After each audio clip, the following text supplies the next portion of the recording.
And so for my next question, I'm going to Willis. So Willis, the Youth Cafe has been working with partners to produce research that's relevant to young people. More recently, you had the COVID-19 impact on youth research that you conducted in partnership with the University of Sussex. How do you see youth-led research impacting youth development in a way that the more traditional research doesn't? Indeed, Sylvia. Greetings to you all from Nairobi, and I must say it is my singular pleasure to join this distinguished panel and share our experiences. Can I respond to your question by saying that research is an integral part of our efforts at the Youth Cafe that are meant towards advancing and modeling youth-led approaches towards sustainable development. As such, working with youth as researchers, we have not only been able to increase the credibility of our work, but managed to tailor responsive projects that have tended to meet the needs of the current community of young people that we serve. Apart from that, research has helped us to enfranchise young people as they see themselves as part of the solution, right from the front lines.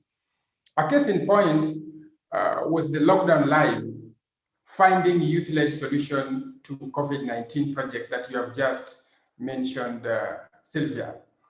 Implemented by the Youth Cafe in collaboration with our partners at the University of Sussex.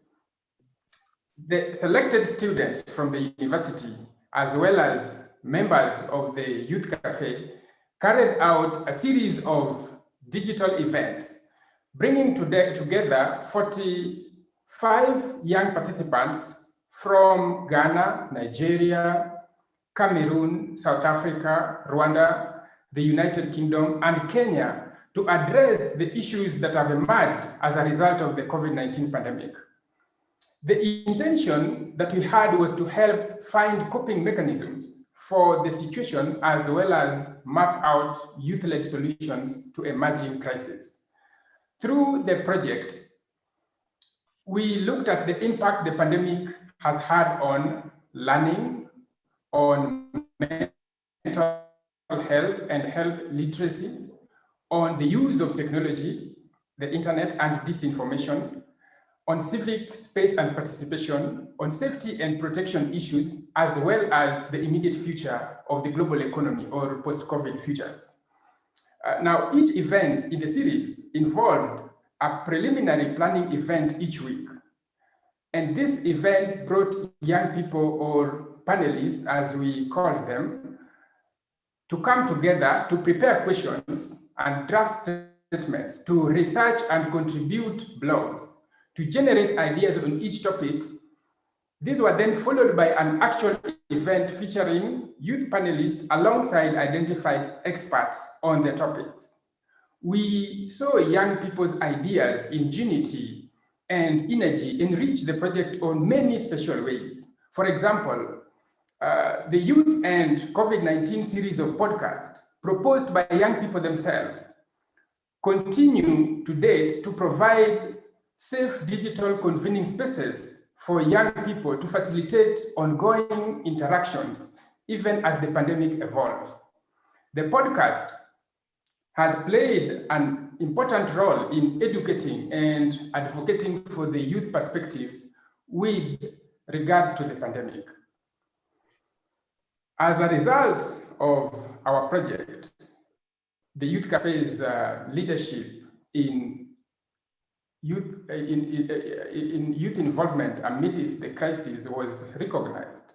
And as such, we took part in the COVID-19 Relief Fund Disbursement Program that cumulatively benefited over 200,000 marginalized young men and women.